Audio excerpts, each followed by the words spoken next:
The word dinosaur means a terrible lizard, and there were over 1,000 different types roaming around the earth millions of years ago. Dinosaurs can be grouped into different types. Some of these are theropod, meaning beast-like feet. These dinosaurs walked on 2 feet. A good example is the Tyrannosaurus rex. Sauropod, meaning lizard-footed. These dinosaurs walked on 4 legs, like the Apatosaurus, which has sometimes been called the Brontosaurus, but the Brontosaurus only existed in a cartoon called the Flintstones.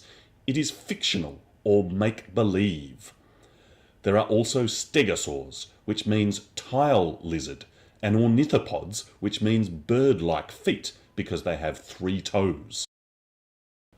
The world looked very different when dinosaurs existed. Australia was much closer to Antarctica, so it was much colder.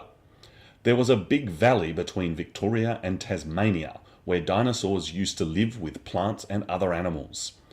Now that valley is underwater, but we can find remains of dinosaurs, called fossils, in the rocks on beaches. There are 2 main areas we find dinosaur fossils in Victoria, Inverloch and the Otways. At Inverloch we find ornithopods like Lielanosaurus and Tamimus. The first fossils of these were found by a scientist called Tom Rich, and he named the dinosaurs after his children, Llewellyn and Tim. Another dinosaur was discovered by Tom, and this is named after the airline Qantas, so it is called Qantasaurus. If you could name a dinosaur, what would you call it?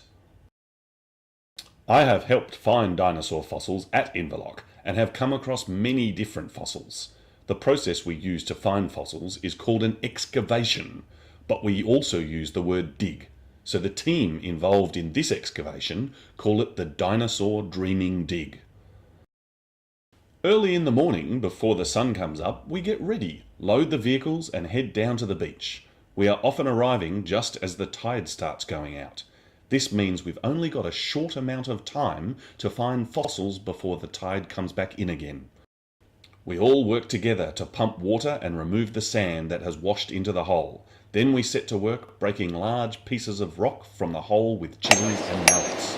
We all have to be really careful and wear lots of sunscreen. Once the big pieces or chunks of rock are taken from the hole, we break them up into pieces the size of sugar cubes with smaller hammers and chisels, all the while looking carefully for bones.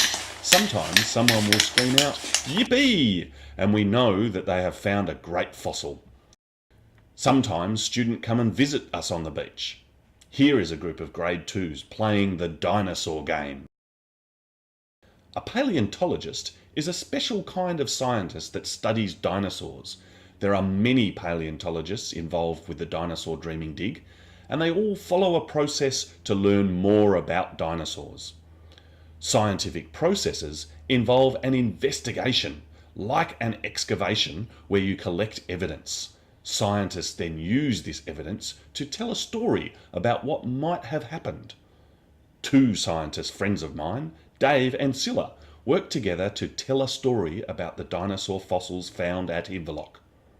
Dave prepares the good fossils for display, and Scylla helps create the displays that we can see when we visit the museum. This was a brief story about the Dinosaur Dreaming Dig and how scientists are helping to discover more about dinosaurs.